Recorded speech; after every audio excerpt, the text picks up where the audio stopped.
I fall in love too easily. I fall in love. Betty. I fall in love too easily.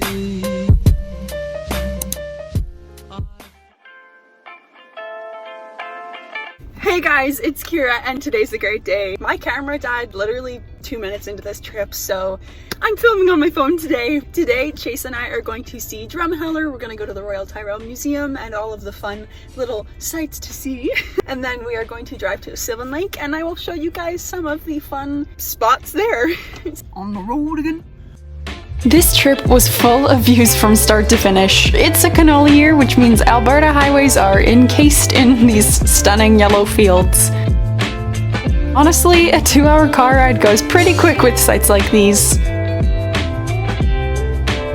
Also, cows are my favorite animal, and this highway was plentiful in the cow farm department. They are so cute!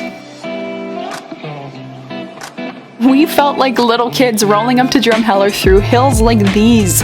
Excitement was an understatement. It's Dino time. What time is it, Chase?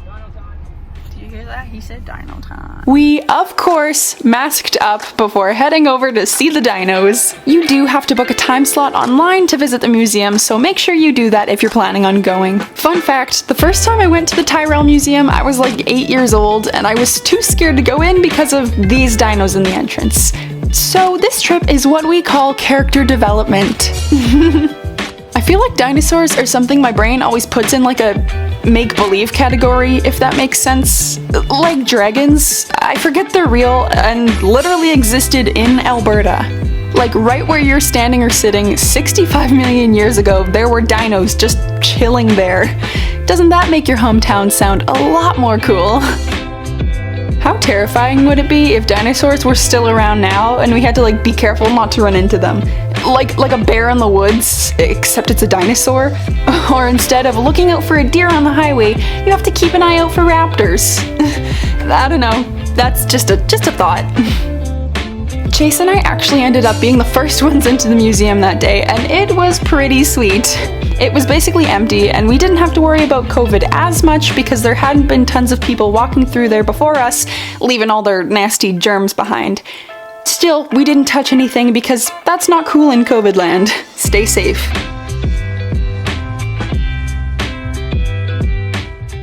The last time I was at the museum, I was here with Girl Guides, because you can sleep over at the museum, it's a thing. I stayed here with Girl Guides, and I bought this green dinosaur at one of the gift shops, and I lost it it was like $20. My parents literally only gave me like $30 for the weekend to spend on anything I wanted, and I spent most of it on that green dinosaur, and then I lost it that night. So coming back here, my only goal was to find a green dinosaur to redeem myself. So I got this little keychain. You say you lost it that night? I lost it that night. I think someone might have stolen it. It was like a full Girl Guides sleepover, like hundreds of Girl Guides from around Alberta all came that day. And I think like I just left it in my sleeping bag, and then I didn't realize that it wasn't there the next day. But I redeemed myself, and now we're gonna go to the giant dinosaur. Yeah. And go in it, so goodbye. Next began our short trek to the world's largest dino. Seriously, that thing's huge. And it's only $4 a person to go up there. We had to wait in line for 20 minutes or so, but still it was well worth it for this beautiful view and, of course, the bragging rights. How many people can say they've been in the world's largest dino? Hi, this is Kyra reporting live from the world's largest dinosaur. It's big! After our hike down the dino stairs, it was time for lunch. We just googled places to eat in Drumheller, which brought us to Cafe Olé. This place was so cute, and my panini was top notch. Also, they make a dang good cappuccino. Our next stop after our cute little lunch was the Starmine Suspension Bridge, which was unfortunately closed due to structural issues. I mean, it looked cool, just too bad we couldn't mosey on across it. We didn't let that literal roadblock dampen our spirits. Who knew? Hoodoo! Hoodoos! New phone, Hoodoo. As you can see, we showed up to the Hoodoos full of enthusiasm. This was probably my favorite part of the trip. as much as I love dinosaurs, the Hoodoos are just so breathtakingly beautiful and unique that I couldn't stop smiling while we were there.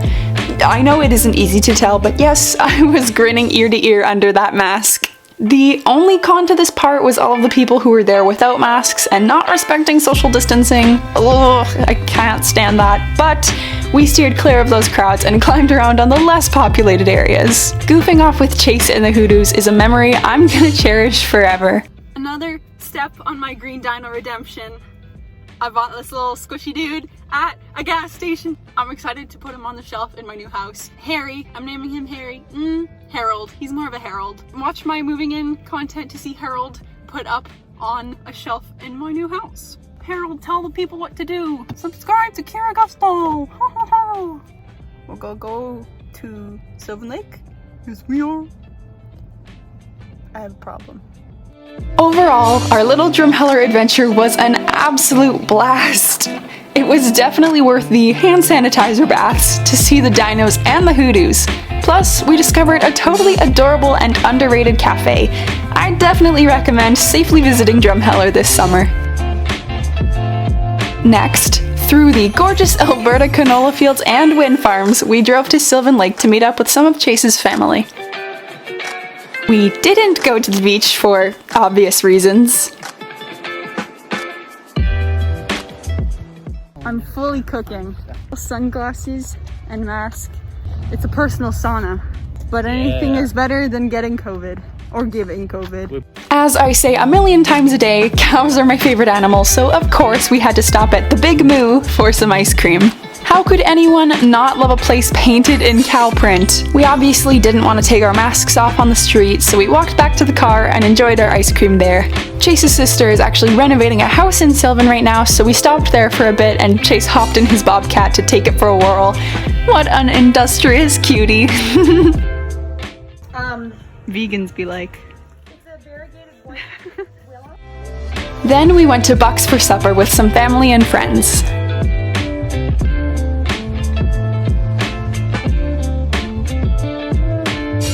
I can easily say that Buks hands down has the best food and drinks for a summer night. Just look at these tacos and sweet potato fries. It just looks mouthwatering good and tastes even better. And we hung out there laughing away for the rest of the evening. Good night. 2, 3, funky. My darling, I love you, I love you, I love you, I love you.